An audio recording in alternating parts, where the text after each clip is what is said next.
Сәлеметсіздер ме? Бүгін 9-шы сынып алгебра пәні бойынша 4-ші тоқсанға арналған жиынтық бағалау есептерін талдаймыз.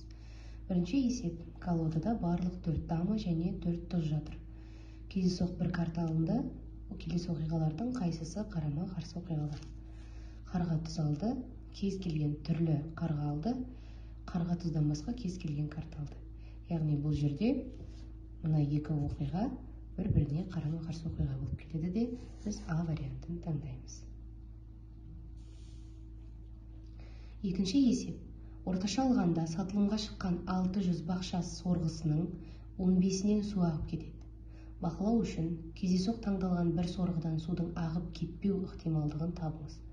Бұл жерде барлығы 600 сорғы болатын болса, оның 15-і, яғни жарамсызды, су ағып кеткен. 600-ден 15-ті алып тастаймыз, 585.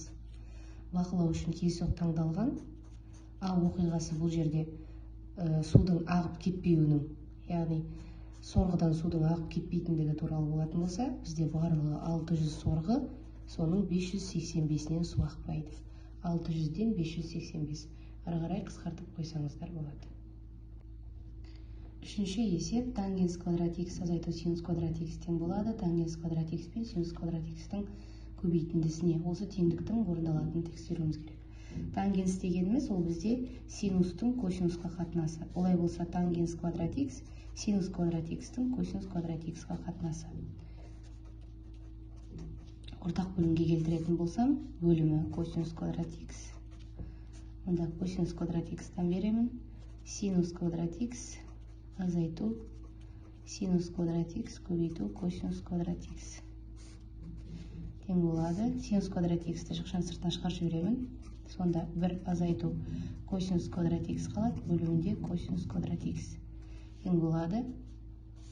Синус квадрат х бір азайту косинус квадрат х, ол да синус квадрат х-ті береді. Тең болады. Мына екеуінің қатынасы ол бізде тангенс квадрат х-ті береді, көбейту синус квадрат х. Мінекей, теңдік орындалды. Төртінші есеп: ұзындығы 5 см болатын АБ кесіндісінен кездейсоқ бір нүкте таңдалады. Мысалы, АБ кесіндісі болса 5 см. Осыдан кез келген бір нүктені алайық.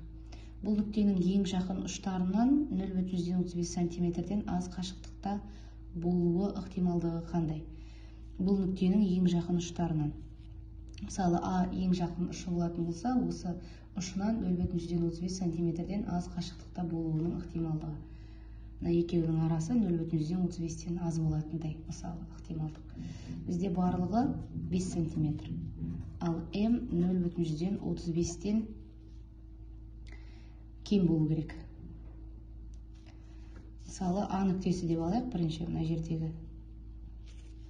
Мына жерде болсын нүктеміз. Сонда ПА тең болады 5-тен 0,35. Немесе 5 100-35 тең болады. 100-35-ті көбейтемін 5-тен 1-ге. 7 0,107. Енді Б нүктесінен ара қашықтығы солай аз болатын болсын 0,135-тен. 5-тен 0,135 тағы да 0,107 шығады.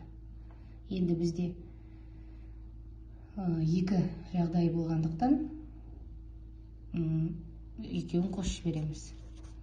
Яғни ол А нүктесінен ұшуының А нүктесі болуы мүмкін, және 0,135 см-ден аз, немесе ол Б нүктесі болуы мүмкін.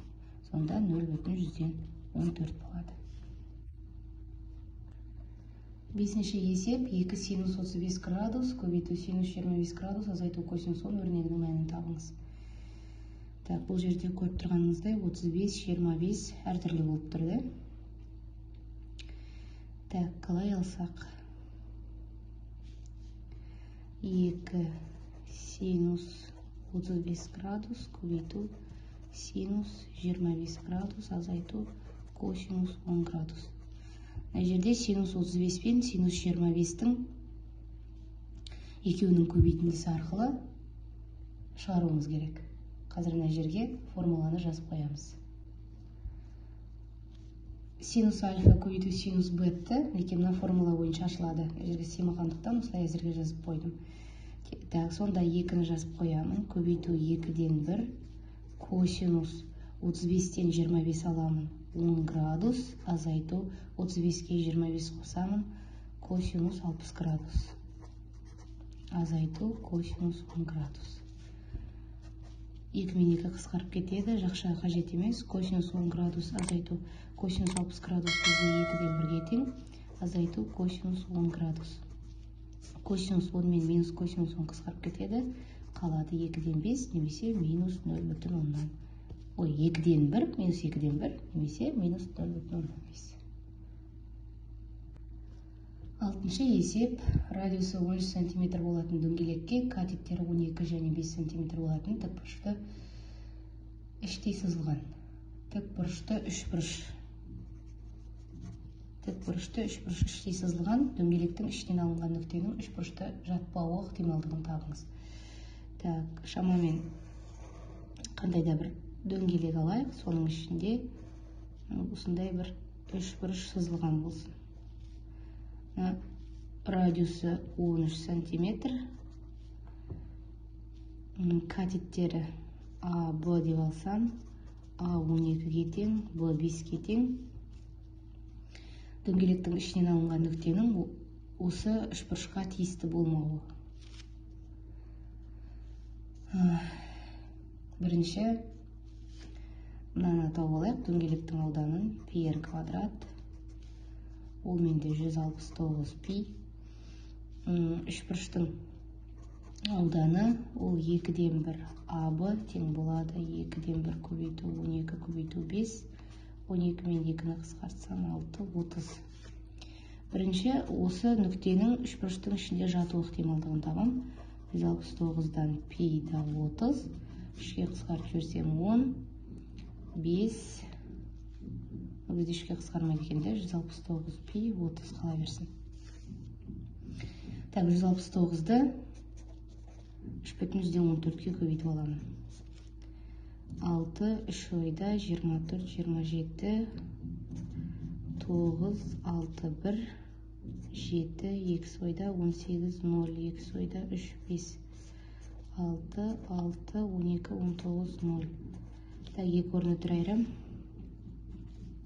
Сонда шамамен бұлай шықсын. Қазір 30-ды осы 520,66-ға бөліп көрейік. Неке оқушылар 30-ды 520,66-ға бөлген кезде шамамен жуықтап 0,58 деп алдым. Енді бізге ол үшбұрышта жатпауын сұрап тұр. Сондықтан жатпауының ықтималдығы 1 азайту 0,58, бірден азайтам 0,58, 0, 0, 0, мұнда 2, мұнда 9, 4, 9, 0,942 деп жоқтап жазуымызға болады. Калькулятормен есептеп, немесе бұл жерде тағы да сандар бар. Сонда бұл жерде 42, 43 болуы мүмкін. Мен жоқтап алғандықтан бұл жерде 42 шығып тұр. Неке жалпы шығару реті осылай. Және соңғы есеп, 7-ші есеп. Асы косинус 41 градустан косинус 49 градусты азайту өрнегін көбейткіштерге жіктеңіз дейді. Неке формуланы есімізге түсіріп жазып қойдым. Енді осы формула бойынша ары қарай. Косинус 41 градус азайту косинус 49 градус тең болады. 2 синус 41-ге 49-ды қосамын, 2-ке бөлемін. Көбейту синус 49 градустан 41 градусты азайтып 2-ке бөлемін.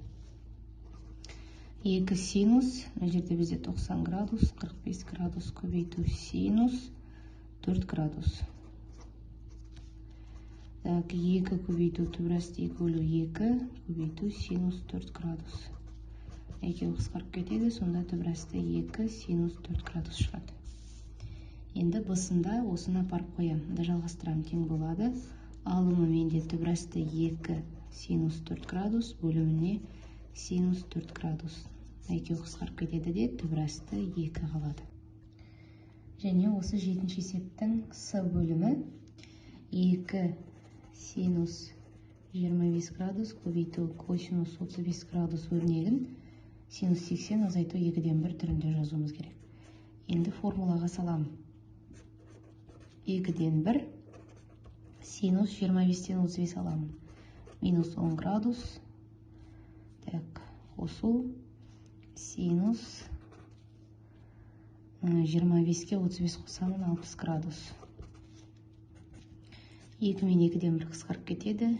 Минус синус 10 градус қосу синус 60 градус тең болады.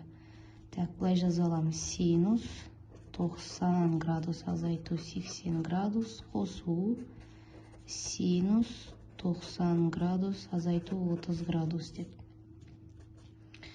Енді косинусқа ауысып кетеді 90 градуста, косинус 80 градус, және ол бірінші ширек таңба минус болып қала береді. Ары қарай тағы да косинус 30 градус бірінші ширек плюс болып қала береді. Тең болады. Минусты шығарып жіберсем косинус 80 градус минус косинус 30 градус түбірасты 3/2. Бұл жерде байқап тұрсаңыздар синус 80 градус шықпайды, және косинустың 30 градусы да шықпайды. Немесе мына жерден синус 60 градус алатын болсаңызда бәрібір түбірасты 3/2 болады. Сонда не? Бұл жерде есепте қате болуы мүмкін, да? Бұл жерде синус 25 градус, косинус 35 градус емес, мүмкін басқаша берілу керек еді. Немесе синус 80 градусты сұрамау керек еді. Егер сіздерде жауап болса, пікірге қалдырып кетіңіздер.